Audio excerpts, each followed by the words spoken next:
బంగారం ధరలు ఒక్కో రోజు ఒక్కోలా ఉంటున్నాయి. ఒక్కో రోజు 4, 5,000 పెరిగితే, మరో రోజేమో 4, 5,000 తగ్గిపోతుంది. అసలు కొనాలా వద్దా కూడా అర్థం కానటువంటి పరిస్థితిలో చాలామంది ఆడవాళ్ళు మీమాంసలో ఉన్నటువంటి పరిస్థితి.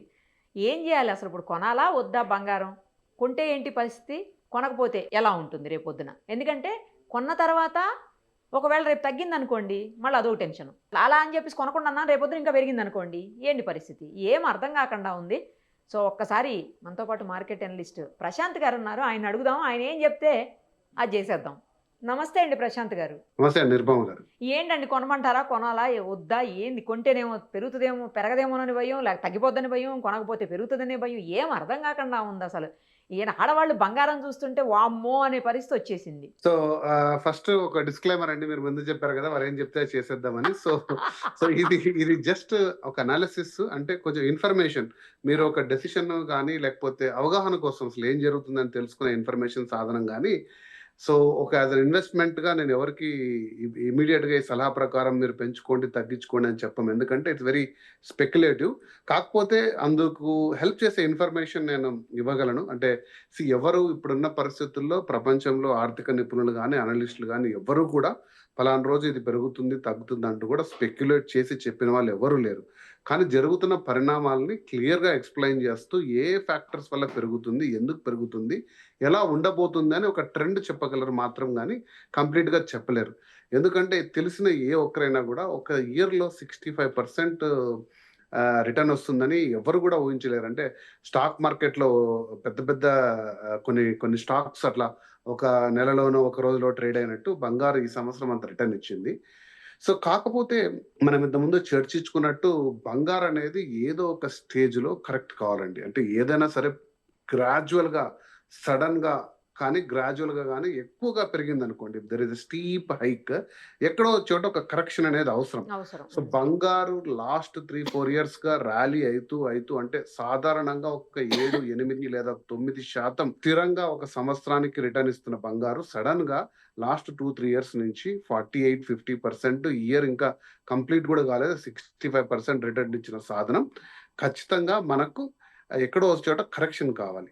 సో, కరెక్షన్ అనేది ఎందుకు అవుతుందంటే, ఈ షార్ట్ టర్మ్‌లో మనం ఇంతకుముందు చెప్పుకున్నప్పుడు చాలామంది ఈ పెరుగుతున్న వాతావరణాన్ని క్యాష్ చేసుకోవడానికి సడెన్‌గా మార్కెట్‌లో ఎంటర్ అయ్యి, సడెన్‌గా గూడా దాన్ని సేల్ చేసుకుంటారు.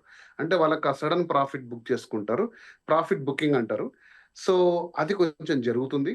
కానీ బంగారు అనేది ఓవరాల్‌గా మీకొక విషయం చెప్తానండి. ఎక్కడా గూడా డిమాండ్ తరగలేదు. అంటే మీరు దేశీయంగా చూసుకుంటే ఆగస్టు నెల, సెప్టెంబర్, అక్టోబర్‌లో మన భారతదేశంలో $7.5 బిలియన్ వర్త్ గోల్డ్ కొన్నారు. అది ఏ మాత్రం గూడా 3 నెలల్లో తగ్గలేదు. అంటే ఏదైనా సరే ఒక వస్తువు రేటు తగ్గుతుంది అంటే ఫస్ట్ అంటే ఎకనామిక్స్ ప్రధాన సూత్రం దాని యొక్క డిమాండ్ తగ్గాలి. అంటే ఎవరు దాన్ని తీసుకోవట్లేదని. అలాంటిదేం జరగట్లేదు. కాకపోతే ఇది చాలా పెద్ద మార్కెట్, వైడ్ మార్కెట్. బంగారనేది మొత్తం మార్కెట్ కాబట్టి అందులో కొన్ని దేశాలు, కొన్ని రిటైల్ ఇన్వెస్టర్సు, కొద్దిమంది ఇన్‌స్టిట్యూషనల్ ఇన్వెస్టర్సు తర్వాత స్టాక్ మార్కెట్‌లో ఈటీఎఫ్స్ ఉంటాయి గదండీ! Exchange trade funds. వీటన్ని పరిణామాల్లో బంగారులో పెరిగిన విలువని వాళ్ళు షార్ట్ టర్మ్‌లో క్యాష్ చేసుకోవడానికి ఖచ్చితంగా దాన్ని ఆఫ్‌లోడ్ చేసుకుంటుండొచ్చు. సో, దాని పరిణామమే కొంచెం తగ్గడము. అలాగే మనం ఇంతకుముందు డిస్కస్ చేసినట్టు బంగారం ఎప్పుడు కూడా డాలర్ ఆధారిత అంటే డాలర్‌కి లింక్ అయి ఉంటది. అంటే ఎవరైనా సరే వాళ్ళ యొక్క సేవింగ్స్‌ని ప్రపంచ దేశాలైతేనేమి, వ్యవస్థలైతేనేమి, తర్వాత రిటైలర్స్ అయితేనేమి డాలర్స్ రూపంలో పెట్టుకుంటారు. కానీ దాన్ని తగ్గిస్తూ వస్తున్నారు. గత 3 సంవత్సరాలుగా, 5 సంవత్సరాలుగా, 10 సంవత్సరాలుగా ఆహ్, డీ డాలరైజేషన్ జరుగుతూ ఉందంటే డాలర్ ఆధిపత్యాన్ని తగ్గిస్తూ బంగారు శాతం నిల్వల్ని పెంచుకుంటూ పోతున్నారు. సో, అది ఖచ్చితంగా గూడా రానున్న 10 ఇయర్స్, 20 ఇయర్స్, 30 ఇయర్స్‌లో ఖచ్చితంగా ప్రతి ఒక్క దేశం దాన్ని పెంచుకుంటూ పోతది గానీ, బంగారు నిల్వలు తగ్గిస్తాయని నేనైతే అనుకోవట్లేదు.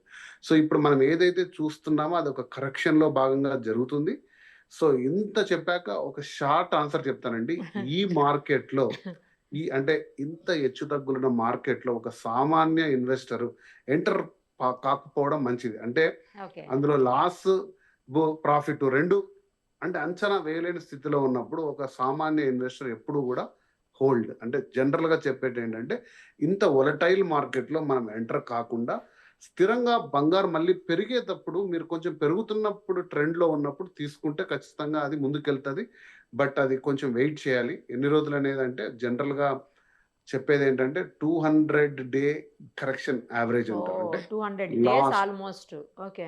యావరేజ్ పీరియడ్ చూసుకొని మనము అప్పుడు ఎంటర్ అయితే మన పెట్టుబడికి ఒక సురక్షితంగా ఉంటుంది. లేదా ఎప్పుడు నేను చెప్పే విధంగా మీరు ఎస్ఐపి విధానంలోకి తీసుకుంటే ప్రతి నెల ఇంత ఒక 5 గ్రాములు, 2 గ్రాములు, 10 గ్రాములు తీసుకునే వాళ్ళైతే ఖచ్చితంగా అంత ఇంత తీసుకుంటూ వెళ్తే కూడా మీకు ఇబ్బంది లేదు. కానీ ఉన్న మొత్తం అంతా కూడా ఒక 10,00,000 పెట్టి అది ఒక 15, 20 ఎప్పుడైతదో అప్పుడు తీసేసుకుందాం అనే మొత్తంలో వస్తే గిన డెఫినిట్‌గా ఈ మార్కెట్ అయితే కాదు. చాలా పర్ఫెక్ట్‌గా చెప్పారండి. లేనిపోయింది ఎళ్ళిపోయి మార్కెట్‌లో పెట్టేసి డబ్బులు బంగారం కోసం ఇబ్బంది పడే కంటే, మన దగ్గర అవకాశం ఉన్నప్పుడు పరిస్థితిని అంచనా వేసుకుంటూ, మీలాంటి మార్కెట్ అనలిస్టులు చెప్పేటువంటి అనాలిసిస్‌ని చూసుకుంటూ పెట్టుబడి పెట్టడమే ఉత్తమం. అంతే కదా ఫైనల్లీ? డెఫినిట్‌గా అండి. థాంక్ యూ అండి. Thank you so much. Thank you. మరిన్ని అప్డేట్స్ కోసం నిరుపమ సుమన్ టీవీ ఇన్‌స్టా పేజ్‌ని ఫాలో చేయండి. సుమన్ టీవీలో మీ పర్సనల్ అండ్ బిజినెస్ ప్రమోషన్స్ కోసం కింది నెంబర్కి కాంటాక్ట్ చేయండి.